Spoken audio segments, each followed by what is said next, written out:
Um, just to give you an idea of how that works.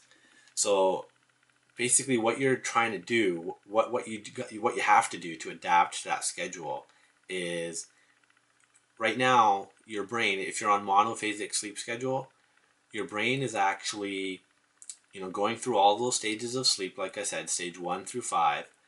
But it takes you roughly an hour and a half, 90 minutes to 2 hours to go through those phases. And your body spends a lot of time in stages 2, 3, and 4, and slowly works its way up to stage 5, REM, which is, remember, is what your brain really needs.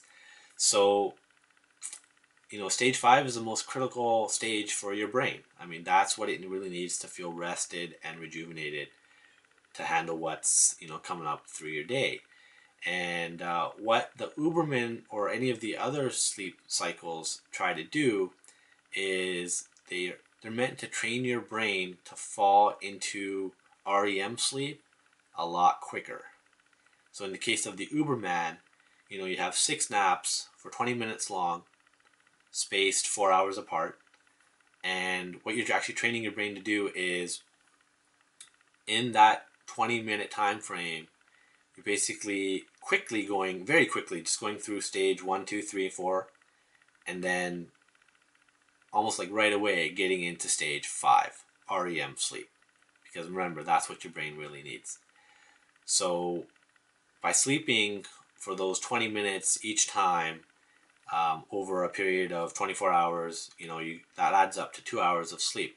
And basically a large chunk, like most of that chunk of 2 hours, is in REM.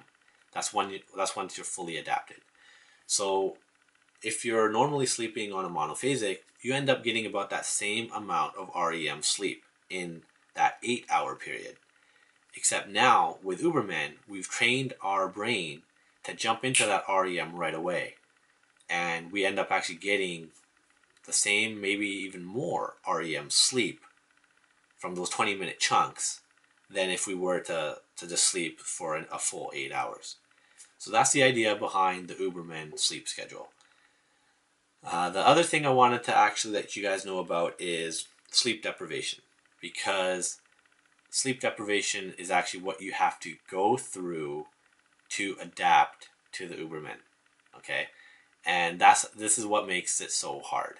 Is most people can't make it. They can't come through that other end of the adaptation, having gone through sleep deprivation, because the sleep deprivation is what forces your brain to adapt to the new sleep schedule that you're forcing on it, pretty much.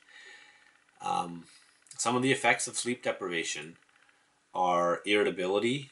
I'm sure if you've if you're a student, you've studied for exams, didn't get much sleep, or you pulled all-nighters. Irritability, cognitive impairment, you have trouble thinking straight, you have trouble focusing, you have brain fog, sort of feels really hazy, and basically, I mean, if getting a little bit more serious, if you're really sleep deprived, you could get tremors or aches. You can suppress your growth if you're in your growing years, and also it impairs your immune system. So just so you know, those are the risks that you're putting yourself on, out there, exposing yourself to in order to adapt. I've read a lot of people that have done Uberman, and there's one man in particular, Steve Pavlina. He is actually a man I've come to respect just from reading his blog that he did on Uberman's sleep schedule. And a lot of what I've learned has come from that blog. So thanks, Steve. And basically, he's the one that sort of charted the unknown for most people, especially for myself. It's because of him, actually, that I feel equipped and prepared to do this and get it right. So what he got out of it was actually worth, I believe, the possible effects from the sleep deprivation. I think it's a small price to pay, because you're only going through that sleep deprivation for a short time, if you do it right. And the benefits that you get on the other end coming out of that are just amazing.